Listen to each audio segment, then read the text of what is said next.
The world feels louder than ever. News, opinions, judgment, and endless comparison. Even on quiet days, it can feel like there's too much happening, too much to process, and too much demanded from your mind and heart. We scroll through social media and absorb emotions that aren't ours. We carry stress from work, pressure from expectations, and the exhaustion of trying to stay balanced in a world that rarely slows down. But peace isn't found by running away or shutting everything out. Peace begins when you learn how to meet the chaos with a steady mind, when you understand that calm is not the absence of noise, but the ability to remain centered within it. In this video, we'll explore 5 Buddhist lessons that will help you protect your inner peace, stay grounded, and move through the world with clarity, strength, and gentleness. Lesson 1. Guard the mind like a garden. The Buddha once said, "We become what we think." It's a simple sentence, but it contains an entire path to inner freedom. Your mind is like a garden. Every thought is a seed. Some seeds grow into calm, clarity, and compassion. Others grow into anxiety, anger, and confusion. And the truth is, most people never notice what they're planting. In a chaotic world, the mind absorbs everything it's exposed to. If you constantly take in bad news, judgment, gossip, or the emotional storms of others, your inner world begins to mirror that energy. Negativity in, chaos out. It's not because you are weak, it's because the mind naturally grows whatever it's fed. Think about it. After spending time with someone who complains endlessly, don't you feel heavier? After scrolling through alarming headlines or people arguing online, don't your thoughts become more restless? This is the mind responding to its environment. The Buddha taught that protecting your peace begins with guarding what enters the mind, not by shutting out the world completely, but by choosing your mental diet consciously. Instead of waking up to the noise of social media, start with a moment of silence. Instead of filling every spare minute with content, leave space for your breath. Instead of focusing on what's wrong, gently name 3 things going right, however small.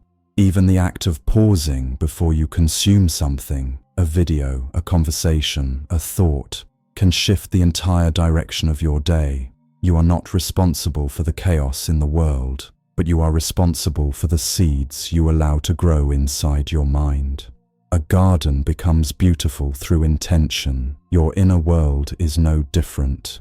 Choose carefully, choose gently, choose what helps you grow. And as you begin to guard your mind with compassion, something incredible starts to happen. Your peace stops depending on what's happening around you and begins to come from within. Lesson 2.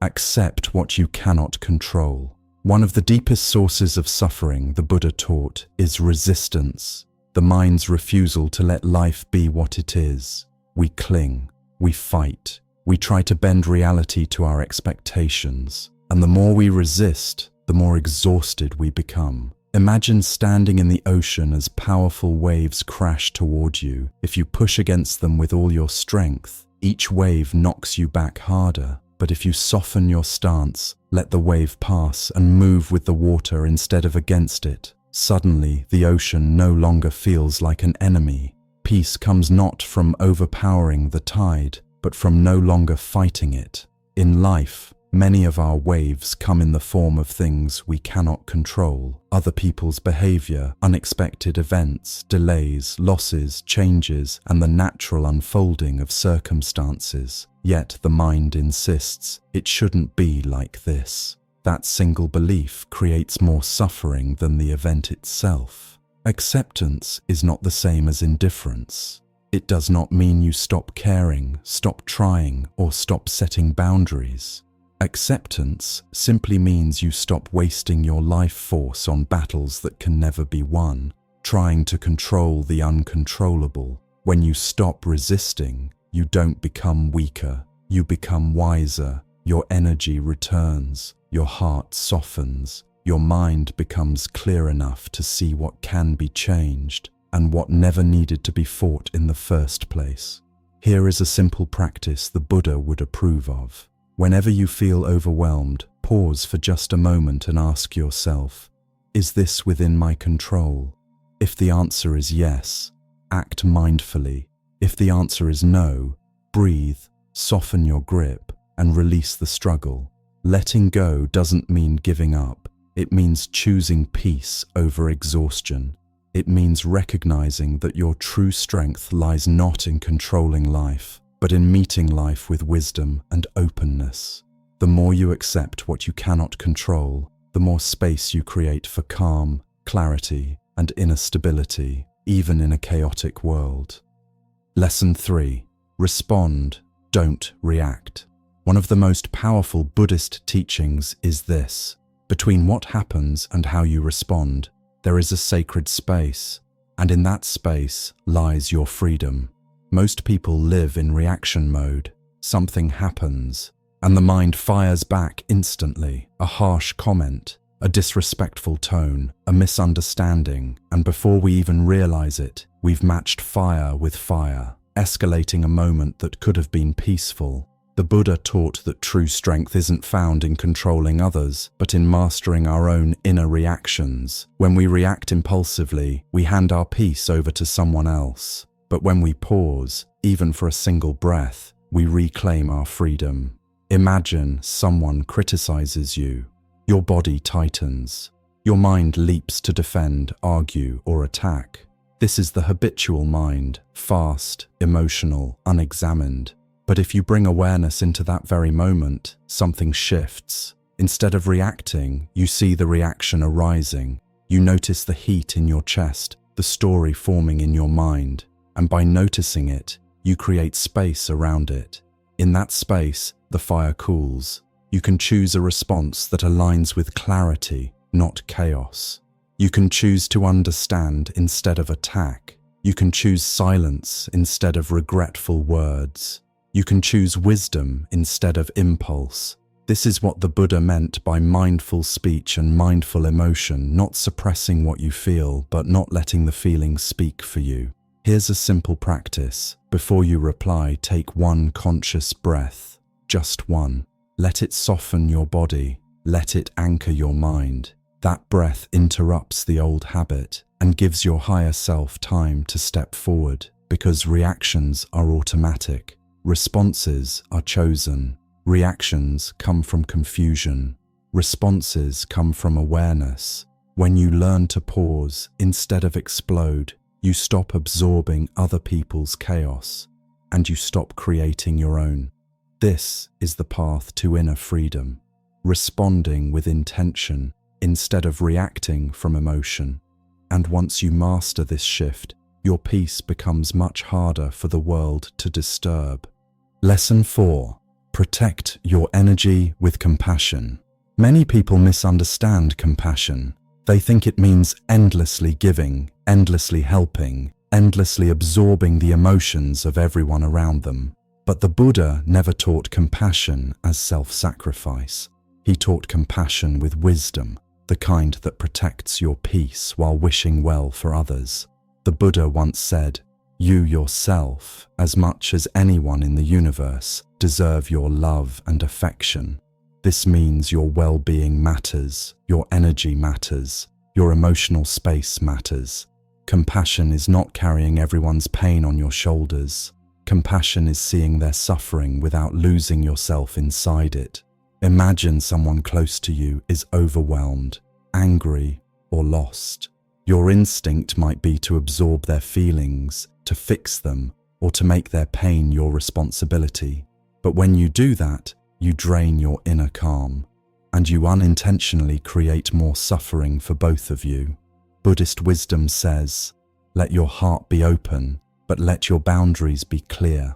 A boundary is not rejection, it is an act of compassionate clarity. It says, I care for you deeply, and I must also care for myself. When you protect your own peace, you show up for others with more presence, patience, and genuine kindness. Think of compassion as a light. If you let the wind blow straight at the flame with no protection, it goes out.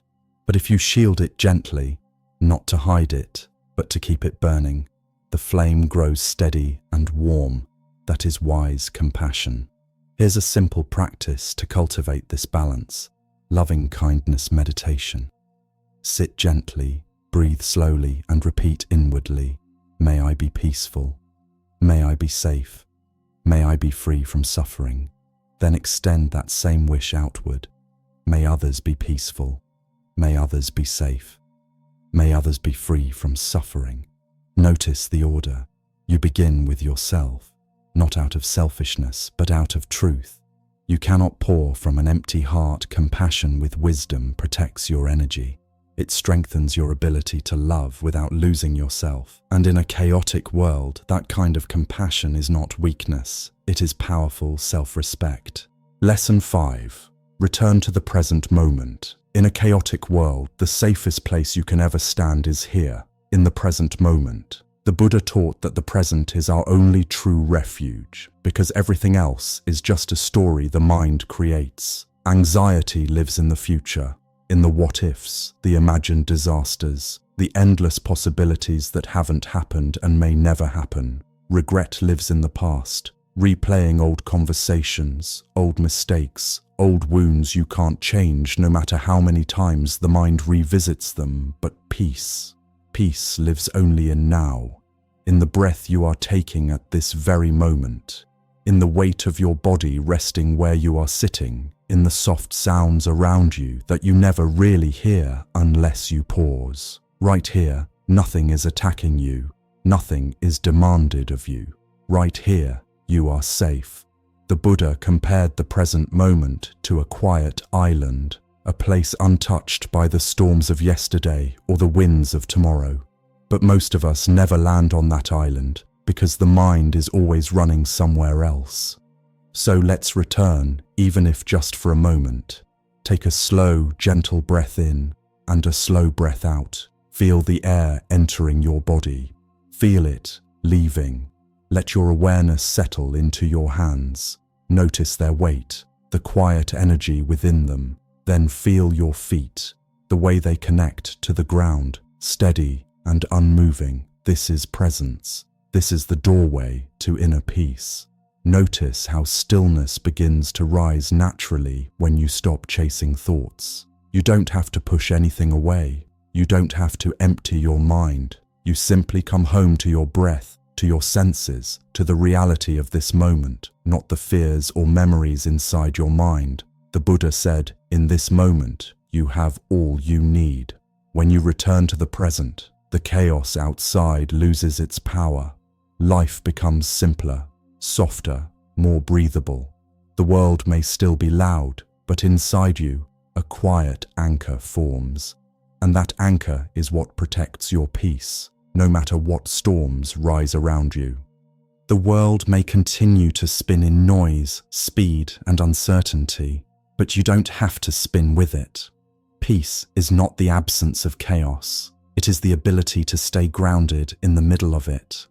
And with these 5 Buddhist lessons, you've been reminded of a simple truth. The calmer you are, the more peace you bring into the world. Guard your mind like a garden. Let go of what you cannot control. Respond instead of reacting. Protect your energy with compassion and return again and again to the present moment. You don't need to master all 5 at once. Just choose one. Practice it today and notice how your inner world begins to shift, even slightly. If these teachings brought you calm, clarity, or comfort, I invite you to subscribe.